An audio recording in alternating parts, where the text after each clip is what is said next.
Welcome to the Year 7 video about the Bible. Now, I'm sure you're used to the fact that books come in different genres. A genre is a category or a style of writing. Now, books come in lots of different styles of writing. For example, there are stories, there are factual books, and there are reference books. Factual books may be things like manuals, nature books or textbooks for school. Reference books may be things like dictionaries, encyclopedia and atlases. Stories break down into lots of subgenres as well. Thrillers, romances, sci-fi and fantasy, and so on. Some books can be a mixture of story and factual, so for example, biographies. We try not to mix up the style of writing when we're reading a book. In fact, it would be silly to read a story as if it were a reference book, to read a manual as if it was a story. We know how not to do that. The Bible's really like a library too, with lots of different kinds of books and many different genres. Just to give you an idea of some of the genres, there's history, prophecy, letters, law, wisdom and poetry. History is made up of story and narrative. In fact, this makes up 60% of the whole Bible.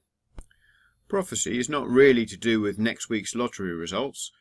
It's God's message concerning the future of His people. Letters are sometimes called epistles. They're often written to a church in a particular place or one person. Paul wrote a lot of the letters.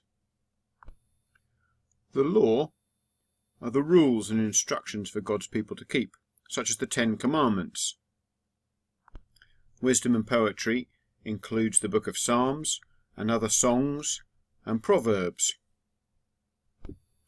So as you can see, the Bible is made up of lots of different books and lots of different styles of writing. We're now going to turn to the worksheet that you've got and colour in the different genres in 5 different colours so we can easily identify which is which. So here's our picture of the Bible library. The Old Testament comprising 39 books, the New Testament comprising 27 books. First of all, I'll colour in the books of history. Be careful as you copy this, because one of them is a half and half, the book of Exodus.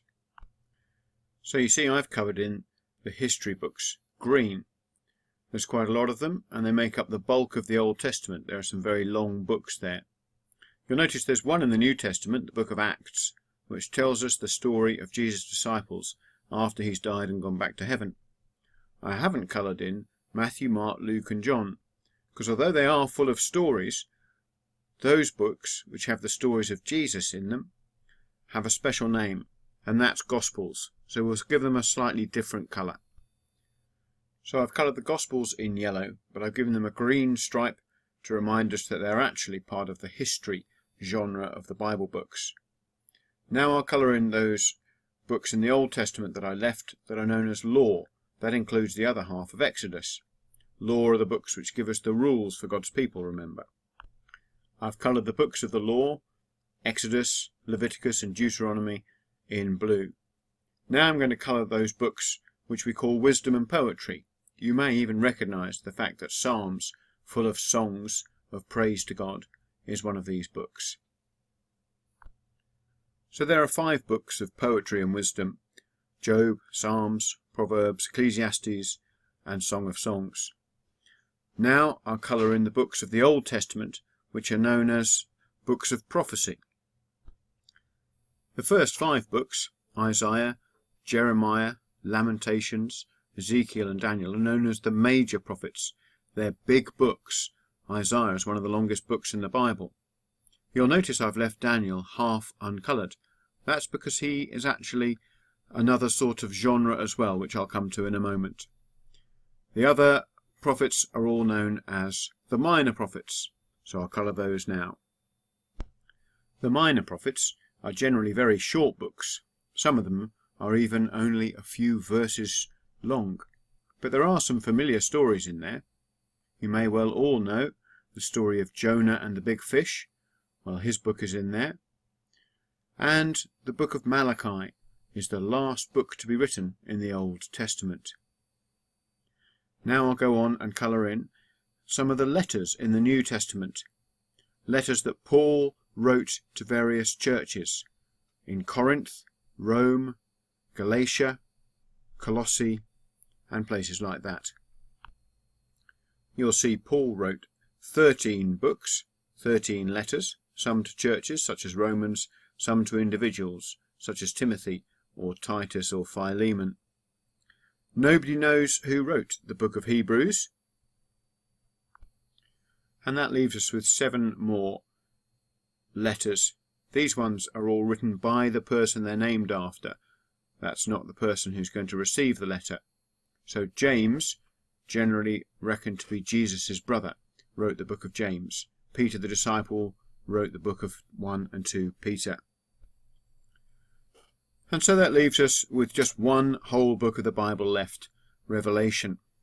Revelation is a very special book in many ways and doesn't really fit any of the other genres.